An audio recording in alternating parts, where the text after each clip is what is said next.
Welcome back to another David Siddons Group podcast. It is really the lessons that I've learned from the last 20 years of selling real estate in Miami. It's what I call how to lose $1 million. The $1 million mistakes Miami condo buyers make and keep making. So let's get into it. Over the last 20 years, I've sold billions of dollars of real estate, which is it's a little bit like being a tour guide in Jurassic Park. Everything's amazing until someone eats your savings. I've sat across from CEOs, hedge fund managers, multi-family, multi-generational wealth.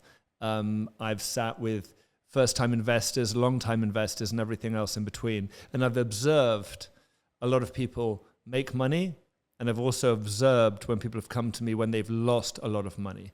And it's this subject that I think is most important because there are some fundamental rules to the game. And I'm going to go through what I consider to be the biggest mistakes that I see time and time again. And hopefully by watching this podcast, you will learn from these mistakes and you won't make them yourself.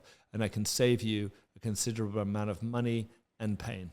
So this is a two-part series. And the first part, we're actually going to cover condos. The second part, we're going to cover homes. So please tune into the second part of this. So in light of the fact that we're looking to protect people from the mistakes that they could make, and I'm talking about the kind of mistakes that allow people to look back in a few years and say, oh, guess what? My condo's worth 50% of what I paid for it. Those kind of mistakes. These are the things that we want to help you avoid.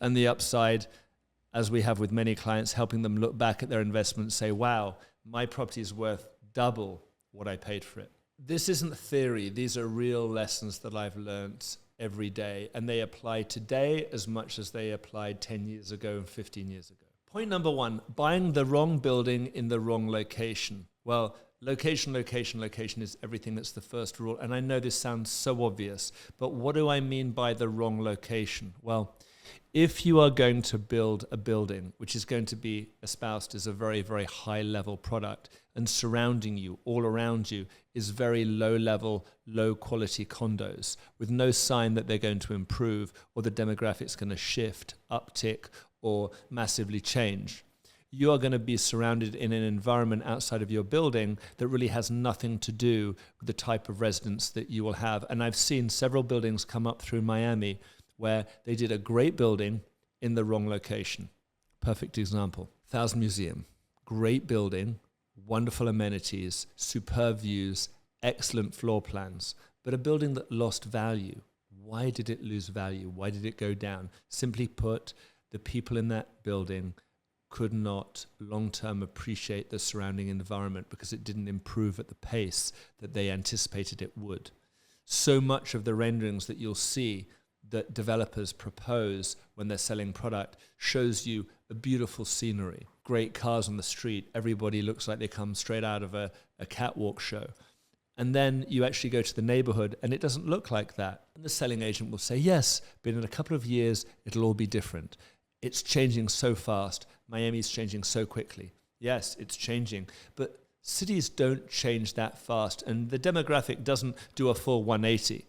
The fundamentals have to be applied. So look at a good neighborhood, look at a solid neighborhood, and understand things will change long term, but there are some fundamentals that won't change. And if you break the laws of buying something which fundamentally is in a neighborhood that simply doesn't have the services and amenities that serve that type of demographic that the building is really targeting, then you could have a major problem on your hands. Point number two is probably one of my biggest quips, which is ignoring the owner to renter ratio. One of the biggest problems that we have with buildings that have a very high number of renters is that the asset values, the values of the condos themselves, are directly pegged against what they can rent for.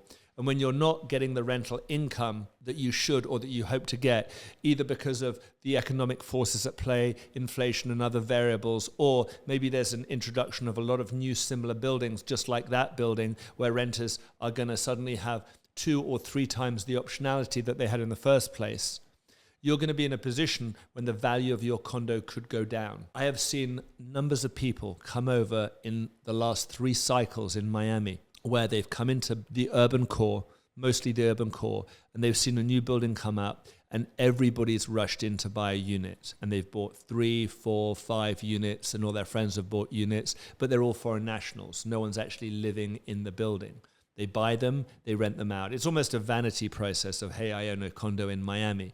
And then over the next 5 years, the rental market may at times be strong and it looks like it's a good investment, but ultimately won't appreciate. It will always get replaced by another rental building that's coming up just around the corner. And that rental unit will just get older and older. And the rental income is really what you live and die by. And end users ultimately will always pay a premium. So I've seen buildings, and if you look, again, we have tools to show this.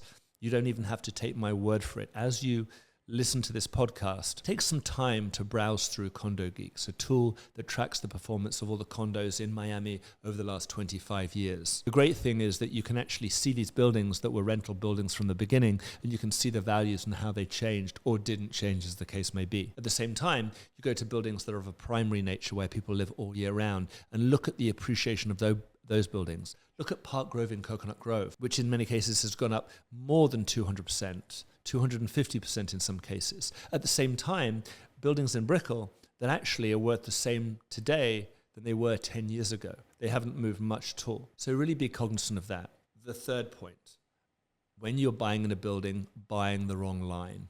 What do I mean by the wrong line? Well, I have several things of what I think are mistakes that I've seen in the past. When buyers come in and they are, let's say, pushed by the in-house sales agent for a particular line because it's a deal, because it's a really low dollar per square foot, and the average in the building is, let's say, selling at $700 a square foot, but they can get it for $600. Oh, that's a deal. I mean, what's that, nearly 20% less? Well, guess what? What occurs in those situations is those lines are often being sold because they're dogs. People don't want them, or they understand that the resale value isn't going to be great. What occurs is maybe the floor plan's compromised. Maybe it doesn't have the right space. Maybe there's a lot of dead square footage. Or maybe just maybe, that building is more prone to being obstructed. And if I look at certain buildings over the years, like Infinity in Brickell, which did really, really well, and then one day there was a building right in front of it. Yes, the SLS building went straight up in front of Infinity, and the values in that building just plummeted. I can give you several examples of buildings that for a while enjoyed great views. And then as soon as a new building came up in front of them, they were blocked, and the values plummeted, and they never, ever recovered. When you see something coming, if you are an owner in a building where you see your views are going to get obstructed, you want to get out now. Don't wait. Things will not get better. They never get better. So understand that you're not really buying a building, you're buying a line. In some cases, you're buying a certain elevation in the line, and it's important to recognize that. In other cases, there are lines that have done so well. Case in point, the Ritz-Carlton in Sunny Isles has a line called the 05 line. It's a line that looks directly south. It's unobstructed. In perpetuity, there's nothing to the south but open park. There's another building, Park Grove.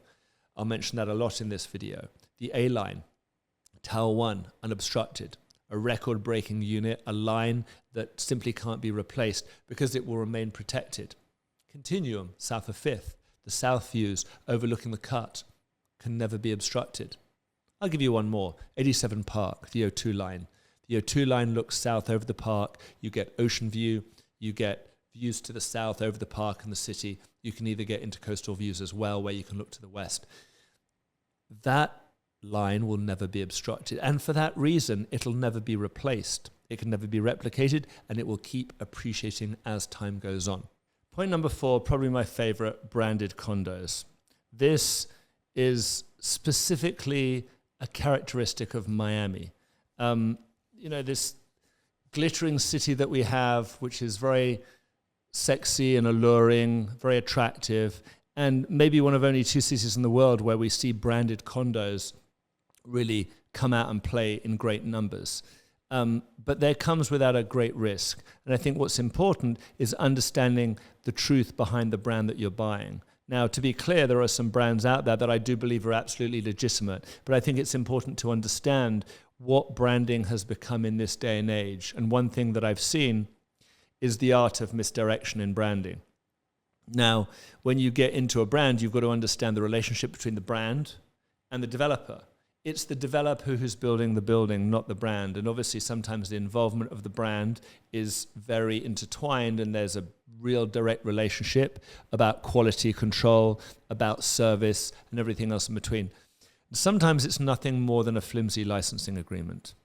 And sometimes the brand concept is more marketing than anything else. So at the end, once you move into the building, the shine comes off, and suddenly you realize that when you come to resell, the brand plays no part in the resale capacity, and the value that you paid for that brand is now gone. And because of that, I actually wrote a little story, and this is a little fun story that is based off truth of something that I dealt with, and I won't say the exact names, and I won't say the names of the building, but you could probably figure it out.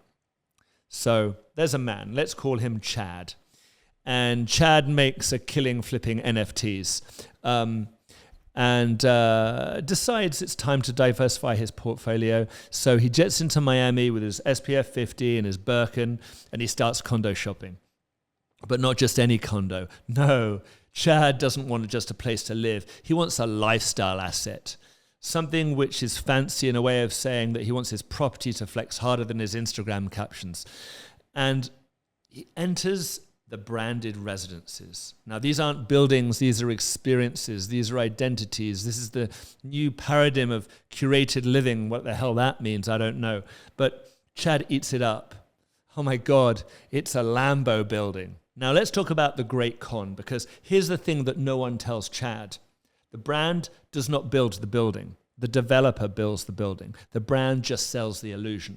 And picture it, a condo with a brand name on the door, designed by an Italian architect, Starchitect, whose last successful project was a chair. What Chad doesn't know is that this brand has precisely jack shit to do with anything beyond the chandeliers in the lobby. The actual construction is handled by the developer, whose last 3 projects are currently being sued for water intrusion and fraudulent window specs. There are buildings that are exactly like that. But hey, there's a designer brand lounge with cocktails and a concierge who's never actually in the building because they also work at another building 3 blocks down the street. This is called brand arbitrage, and it's the art of charging 20% markup for putting a luxury name on a generic box in the sky. And this is what we see a lot of. You're not buying quality, you're buying the impression of quality.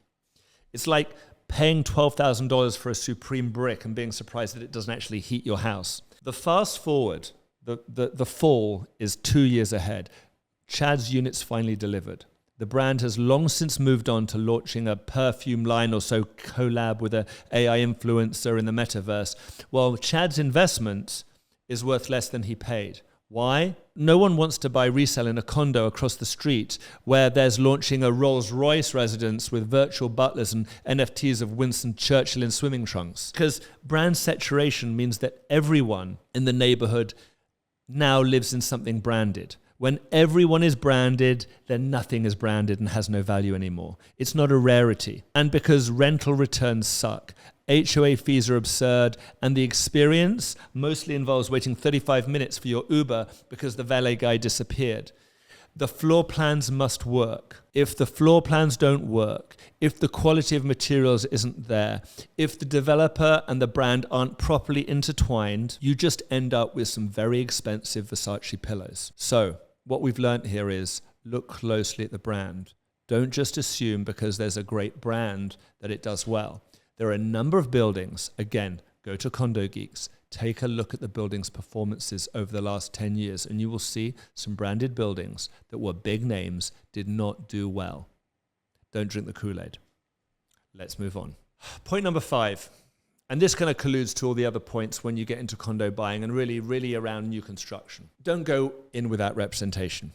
I wouldn't do my own dental work, so why would I take a risk if I'm about to buy a $4 million condo? It's important that you make sure having someone protect you, because you walk into a sales center, smells like leather and contracts, and the person that greets you looks like they used to be a Hugo Boss model, and it's very impressive and beautiful, and there's a great model of it, and everything looks fantastic, and you think to yourself, okay, I'm going to go in there, and I'm going to save myself the commission that I would pay the agent. But remember this, when they build a building, they do it in a number of draws. There's usually somewhere between 30 to 80 draws sometimes, which means that they sell units in trenches. And what happens when you sell units in trenches is that the developer will sell a certain number of units, then they will release more units at a higher price, then will release more units at a higher price, and that keeps going until the building's sold out. But they don't put their best units all in the first trench, in the first drawer, the second drawer. You hold some back. Why? Because if you sold all your best units first, guess what's going to happen? You're going to be left with stuff at the end that really is the garbage. And there's always some units and some lines that aren't ideal. So what you have to be aware of is that when you come in and say, oh, this is what's available, there are other units available too. And it requires an agent who has experience in the building, in the neighborhood, to know, A, the dollar per square foot, and also to be able to eke out the right floor plan, the right line, the right elevation, and push to get the unit that they want, that you want. Because it's so important that you get that right unit. And it may not be immediately apparent on the outset. And that's why it's so important. The other thing is once you get into the contracts, looking at the contracts, understanding the hidden costs that are involved in a new construction contract. Now, in all transparency, I represent developers. I have represented developers in the past, and I even represent a developer right now. But I will tell you it's important to know that the pre-construction contracts are sided to benefit the developer. But there's an amount of fair play that can still be had if you know how to negotiate your contracts correctly. And that means the additional payments that might be involved in the process. It may be the allocation of parking. It may be the terms and conditions of when the building's going to be finished. Maybe a number of other things as well that you need to really closely look at. Because I've seen it, people get into contracts with buildings, and there's a building even right now in Brickell, which is 5 years late. The people who have contracts in that building have been waiting 5 years for their unit, and there's no sight of that building being finished anytime soon. I go past it all the time. I never see people working. I don't know when it's going to be done, and the people who have deposits are simply not going to get those back. You do not want to end up like one of those buyers. It is painful to see. Make sure that you understand the contracts and you understand the clauses, and make sure, most importantly, that you know who you're getting into bed with. You've got to really look carefully at who is the developer, who is the builder, who is the brand, if there's a real brand association, what is that relationship? And then you've got to understand how that building works in conjunction with all the other buildings in the neighborhood, with all the other prices. That is so, so important. Enough said on that point. Let's move on to point number 6. Point number 6, I call it the Airbnb fantasy. You can also call it the short-term rental issues. There are many buildings out there that promote short-term rentals, and it's always seen as a very attractive proposition because, hey, who doesn't want the idea of living in a building for a few months of the year while you rent it out for the rest of the year and draw income from it? On paper, it looks good, but you've got to understand some key things about the short-term rental market. Number one, it's very volatile. It will go up and it will go down, and that happens all the time. Number two, the situation with short-term rentals often means that you're in a position where the value of your asset is always going to be pegged against what it rents for. It's never going to be purchased by an end user, and no end user is going to end up wanting to buy that to live in it all year round. Number three, typically the floor plans don't work well for end users, and there's many of them. It is a generic box that's been replicated 1,000 times and will be replicated another 1,000 times on the next cycle. So you'll always get a grounded value on that, and you're never going to really take off and see considerable appreciation. Number four, the hidden fees.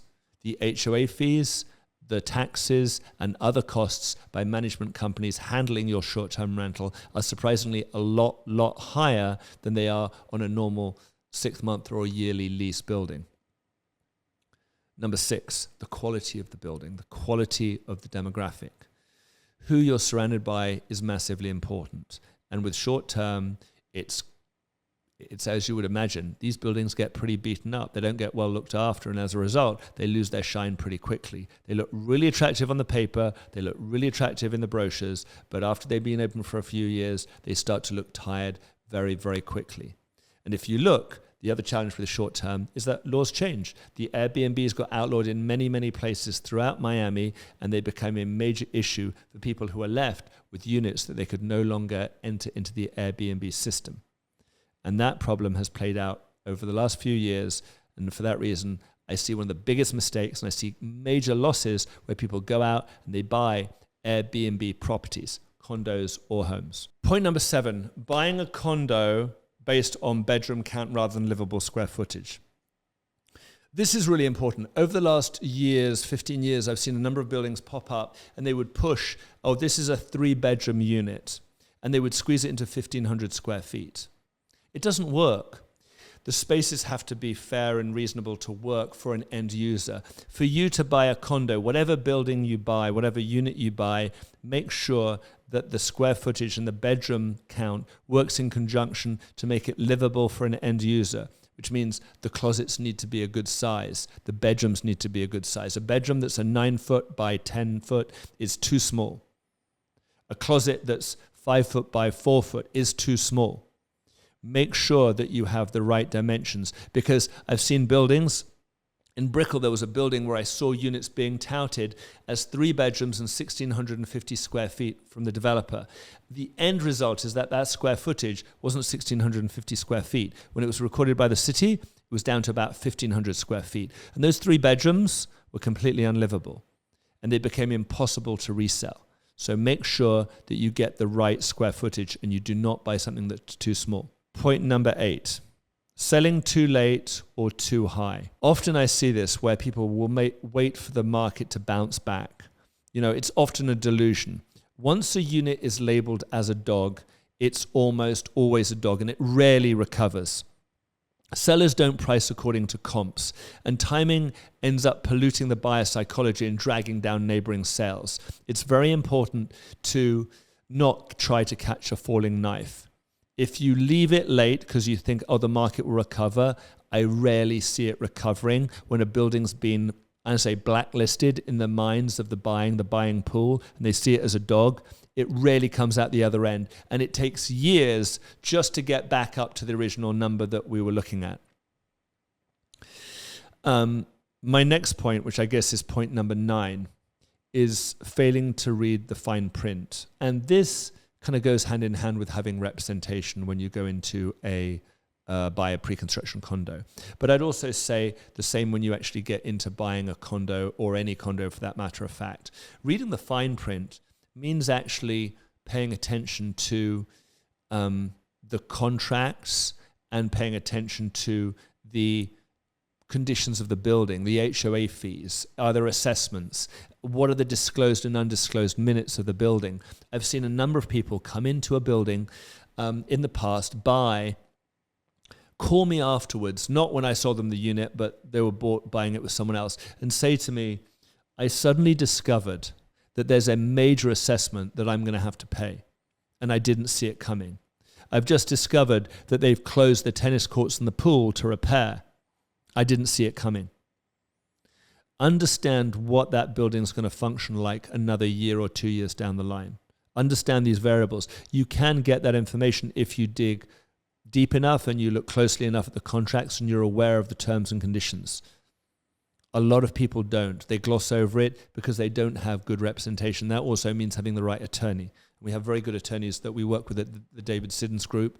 And it's really important to make sure that you cross your T's and dot your I's.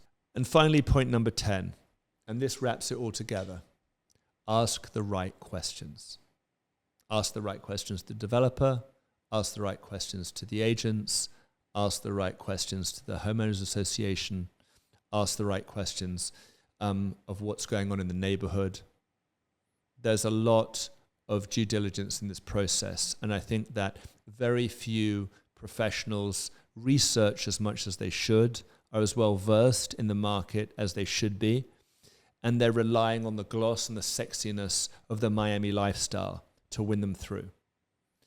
So this is one of the reasons why, honestly, over the last 20 years, we've developed such a robust mechanism of research and analysts, reports, data, this podcast, to really give you the facts and information that you need to make a better decision.